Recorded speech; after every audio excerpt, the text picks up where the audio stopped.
What's good, champs? It's your boy Jerry coming back to you with another episode of Champion Talk. In today's episode, we got a lot of good stuff to talk about, and we're gonna start it off with LaMarcus Aldridge. Now, LaMarcus Aldridge, yesterday he just retired from the NBA.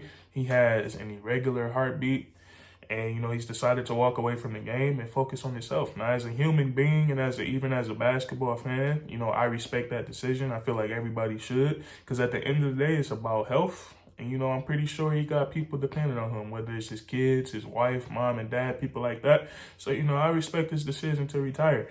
Now, we're going to be talking about what this means for, not only LaMarcus Aldridge, but also for the Brooklyn Nets. Now, LA, LaMarcus Aldridge, he started his career in Portland. And, he's a low post, mid post player, really unstoppable. Now, let's just say if this is his last time picking up a basketball, should we call him a Hall of Famer? Now, I find something interesting, man. Reggie Miller averaged about 18 points a game for his career, and I think he's like a 5 or 6 time All-Star, and he's in the Hall of Fame. Now, looking at LaMarcus Aldridge, looking at his little resume, he averages 19 points for his career, 8 rebounds. That's pretty solid. Almost a double-double. He's been like a 7 or 8 time All-Star, and he's made All NBA about 6 times. So he has a compelling case. He definitely can get the nod. It's just, it just depends on, what the Hall of Fame committee, he could be second, third ballot, one of those players. So, I think LaMarcus Aldridge, I think his game was very underrated, especially in his prime. You look at him in his prime, man, he had one of the most unstoppable moves. It wasn't nothing like a sky hook. It wasn't no fadeaway, but it was his 15-foot jump shot, man. Once he got that shot going, no matter who guarded him, he wasn't missing it, So LaMarcus Aldridge had a pretty good career. He's fun to watch, and he was a heck of a talent. Now you look at what this means for the Brooklyn Nets. Now the Brooklyn Nets, I like to say they've been pulling off heist after heist this year. Heist after heist. The first one was James Harden stealing him from Houston. And then they go and get Blake Griffin from the Pistons. And then, they got LA, even though he just retired. But I think Brooklyn, this isn't going to affect them, really not much at all. We was calling, people were calling them the favorites. Once Harden, before Blake Griffin and LaMarcus Aldridge got there. So I think the Brooklyn Nets are going to be just fine. I don't think they're going to be really too affected about this. So, I still think they have, enough talent to win it all this year. So I think the Brooklyn Nets are going to be fine, man. But that's enough on that subject. Next, we got Jamal Murray. So sad to see, man. The NBA, we 72 game season, it's condensed. It's going to go, game after game, back to backs. And it's looking like it's taking its toll on its players, man. We got so many injuries this year. LeBron James, Anthony Davis, James Wiseman, he's out for the season. And there's a bunch of other I can't think of off the dome right now, but the most recent one, Jamal Murray, man, he tore his his ACL. He's out for the season.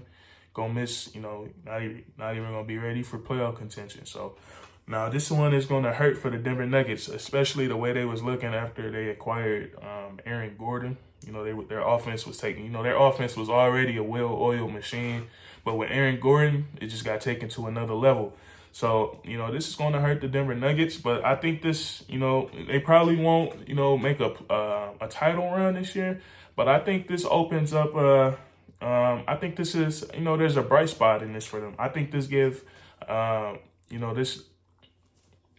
this little injury will give a guy like Michael Porter Jr. I think this will help his development. I can see him getting more touches in the offense now that Jamal Murray is, now that he's out for the season. Michael Porter Jr. probably the third best scorer after Murray and Jokic. Now he gets to, step up and be that, that second option or that, that 1B. Because Murray and Jokic, as far as the scoring option, I would say they was 1A, 1B. I wouldn't say it was a 1 and a 2. I feel like they went off each other. So I feel like Michael Porter Jr., I feel like he's more than capable. You look at his numbers this year, averaging 16, 17 points a game, doing it off like 54% shooting from the field and like 48% or something for 3. His numbers are his efficiency is just insane right now. So I can only imagine what he'll do with more touches. So, for all my Nuggets fans out there, It's kind of one of those things that's good news and bad news. The good news is you get to develop Michael Porter Jr. more, give him more, put more of a load on his shoulders, and I think it's gonna help him out tremendously. But the bad side is you lose, one of the best playoff point guards in the NBA. You look at what he did last year, all those 40-point games, a couple of 50-point games in there. So, it's definitely a big loss for them. But, I feel like if you want to find the bright side in it, look at Michael Porter Jr. His production is about to go up. Moving on from that, Anthony Davis. Anthony Davis has been cleared for on-court basketball activities, and he could return tomorrow. Tomorrow is Saturday. He could return tomorrow against the Utah Jazz, and I feel like that'd be huge. That'd be huge for the LA Lakers. Now, Anthony Davis haven't played basketball for, I done lost count. It's been so long. And really, man, looking at AD, I ain't gonna lie, man. I was watching the Lakers, man. I was looking at AD numbers. I'm like, man, it gotta be something wrong with him because, ain't no damn way Anthony Davis is only putting up 22 and 9 rebounds a game. That's just, that's not a bad stat line, but that's bad for him. So, I knew he was a little injured, and he was a little banged up, and you could tell because, he just wasn't playing like himself. But now, he took that time off. He's been, nursing that calf injury. And the Lakers going to need him to be 100% if they have any shot, even getting out the West. I don't see the Lakers getting out the West without Anthony Davis. But we're going to see, man. Hopefully he comes back tomorrow. We're going to see, how well he does. I hope he puts on a show, man, because Anthony Davis is he's a generational talent when you think about it, man. You never really seen nothing like him, a power forward that can put the ball on the floor. He can post up. He can beat you with finesse. He can power you down. He can dunk on you. Really, really a different breed, man. So that's some good news. And then LeBron James is supposed to be coming back around, sometimes next week. So it's going to be fun to see this Lakers team revamped, fully loaded, full strength, especially with Andre Drummond. We seen how he was imposing his will on the Brooklyn Nets. So it's going to be fun to see these, this new, somewhat of a big three, this new trio perform together. I'm excited to see it. I'm pretty sure all my other basketball fans out there, they're excited to see it too. So, that's something for us to keep our eyes on. Anthony Davis is supposed to be making his return. Now, moving on to the other city in LA, the Clippers, the basement team, the little brothers. Now, these guys have been playing, some great basketball, 7-0 since getting Rondo.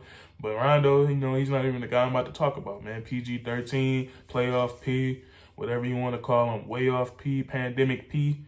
He's been playing out of his mind lately, man. He's four straight 30-point games. His last game, I think it was last night before, he went for 36. And, one of them games, I can't think of it. But one of them games, he went for about 22 in the first quarter. He's been playing some good basketball. He looks really determined this year. But we all know the big question mark for him is can he do it during the playoffs? Now, if Paul George come out playing like this in the playoffs, and Kawhi Leonard does what Kawhi Leonard does, the Clippers are going to be tough to beat. They're going to be tough to beat, but I feel like the Clippers, man, it look like they're getting better and better every game. You throw Rondo on that team, you still got Reggie Jackson, Nicholas Batum, Ibaka, Zubac. Boogie is auditioning his little 10-day contract. So the Clippers and Paul George has been when I want to stay establishing himself, man. He's been hooping. So, that's just something I want to bring to you guys' attention. And it's not really too much to talk about. That's probably it for today. So if you enjoyed this episode, all my YouTubers out there, man, give it a thumbs up. Subscribe, drop an episode every week. And not only do we drop episodes, we drop other little fun videos. Like my most recent video was about the Clippers. It was about Rondo. We talked about whether or not he was that missing piece for them or not. So you can check that out. Probably be in the description box. And then for all my Apple Podcasts and Spotify users, Apple Podcasts, subscribe. Like I said, episode every week. And then for all my Spotifyers out there, get us a follow. All my Spotify users out there, get us a follow. That's going to be it for this episode. And that's curtains.